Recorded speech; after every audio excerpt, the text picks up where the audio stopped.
ମୁଁ କହିଲି କ'ଣ ମୁଁ ଜିନିଷଟା ବର୍ତ୍ତମାନ ଆମେ ଆରୁ ଉଦୟଗୁରୁ ବାହାରିଲୁ ଆଉ ପାହାଡ଼ ପାଖ ପାଖ ମାନେ ତଳ ତଳ ଦେଇକି ଯାଉଛୁ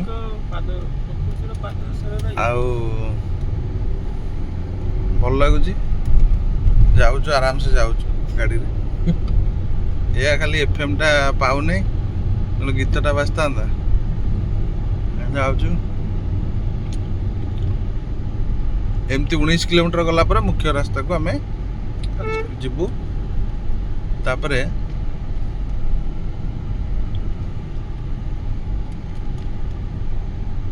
ଆପଣ ଦେଖିପାରୁଥିବେ ଗୋଟେ ଗାଡ଼ି ବି ଯିବା ଆସିବା କରୁଛି ଏଠି 2-3ଟା ପଳେଇ ଆସିଲା ପିନ୍ଧିଛନ୍ତି ଆଉ ବର୍ତ୍ତମାନ ଗୋଟେ ଆମେ ପାହାଡ଼ ପାଖରେ ଗଲାବେଳୁ ଏଠି ବର୍ତ୍ତମାନ ଝରଣା ହଁ ଝରଣା ଇଏ ନଈ ଜଣା ପଡ଼ୁନି ଝରଣା ଏଇଟା ହେଲା ପାରିବେଟା ଗଲା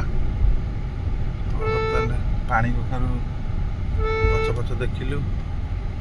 ସେ ଗଣେଶ ପୂଜା କମିଟି ଏମିତି ହେଇକି ପୁରା ତ ନଡ଼ିଆ ଗଛ ବି ଅଛି ଏଠି ବହୁତ ତେନ୍ତୁଳି ଗଛ ଅଛି ତେନ୍ତୁଳି ଗଛ ବହୁତ ଅଛି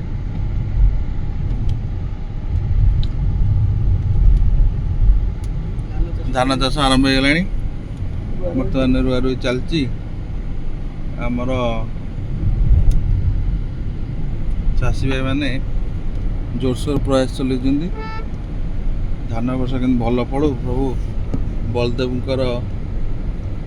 ବଳରାମଙ୍କର ଆଶୀର୍ବାଦ ହଉ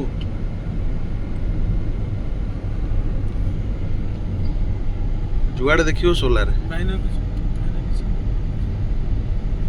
ଯୁଆଡ଼େ ଦେଖିବ ସୋଲାରେ ଆଉ ରାସ୍ତା ଏମିତି ହେଇଛି ମୁଢ଼ି ଖାଇ ହେଇଯିବ ବଢ଼ିଆ ରାସ୍ତା ଆଉ